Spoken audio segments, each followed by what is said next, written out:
I've been writing poems pretty much nonstop since I was 18. It was like 4 years ago. Kidding.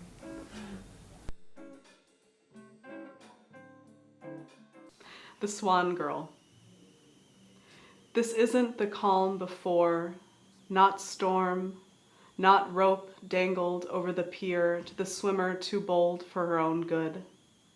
Not the drowned girl, but the swimming one. The one whose mouth is red and open, teeth like the bleached shells of zebra mussels that litter the beach after every thaw. There is rain coming.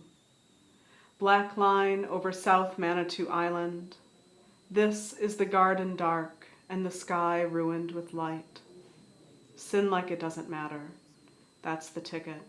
That's the grit beneath her teeth. I don't know. I think people think poetry is this like highfalutin, formal art where you have to have really fancy language. And I mean, if you were to look at my Rate My Professor page from KVCC, I've rated myself a few times, because you can, you would see that people say all the time that I swear a lot, and I have to watch it here because I'm like the grown-up, but I don't know, language is language. It's interesting. Why not put things that make people uncomfortable? I mean, if you ever want to clear out a room of men, just be like, oh, my tampon, and they're like, whoa, gone, later. So I guess I feel like all language is fair game for poems, and it shouldn't just be like $7 words. I love the sound of language. I love listening to people talk. I love regular people. I love regular, weird language. Meanwhile, the earth tilts toward erasure. Meanwhile, the pier is buried beneath a shelf of ice.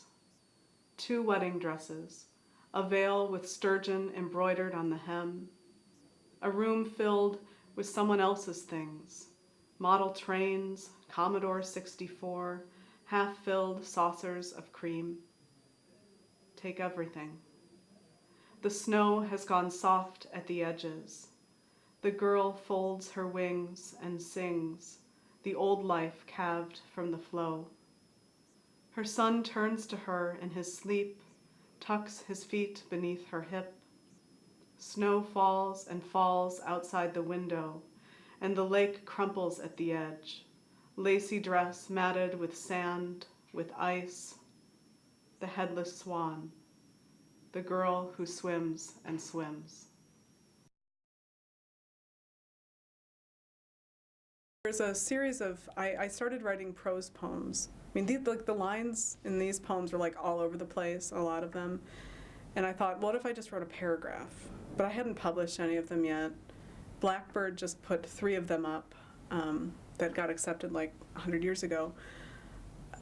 But Animal Bride was like one of those poems, when you submit to literary magazines, often they'll say like, send us 3 to 5 poems. So like, I often think, okay, I've got these 3 really good ones, and then here's 2 others that, they might be okay. And I'd submitted Animal Bride a million times, and I always considered it a filler poem. Like, that's the one that'll make it 5. So when it won, I was sitting here and I was like, what? That poem? Of all the ones I sent, that poem? So I don't know.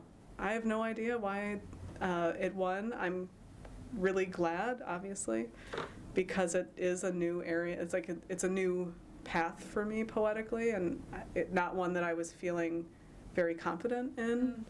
So it's nice when people, like, you're doing something new and people say like, yeah, that makes sense. Like, I get where you're going, as opposed to, WTF, man, what is that thing?